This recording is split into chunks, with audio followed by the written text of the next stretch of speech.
Maithili express की शानदार प्रस्तुति।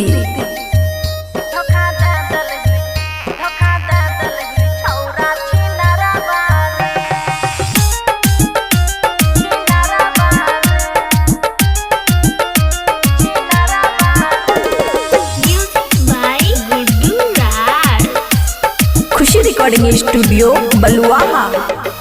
मन कर हो दियो तोरा गरबा रे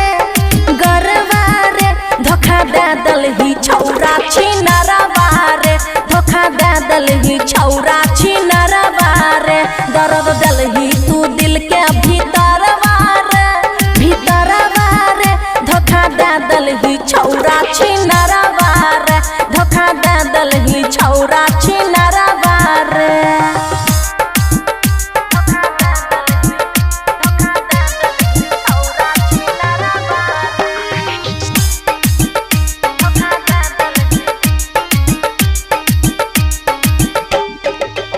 हेरे बाबू सोना कही पास तू अलही, हंस तो जिंदगी में अगिया लागल ही, बुझली तोरे कहे छियो। हेरे बाबू सोना कही पास तू अलही, हंस तो जिंदगी में अगिया लागल ही, धराई के तू लब के बेमरबा रे, धोखा दे दल ही छौरा छिनरबा रे, धोखा दे दल ही छौरा छिनरबा रे।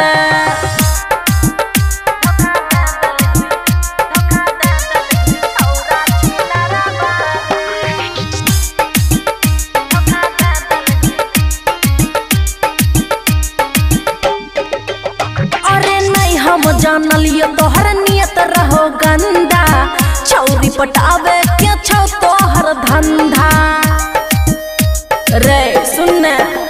अरे हम नहीं जानलिए तोहर नियत रहो गंदा, छौरी पटावे के छौ तोहर धंधा, खुशियाँ दब के मार दल ही तीरवा रे,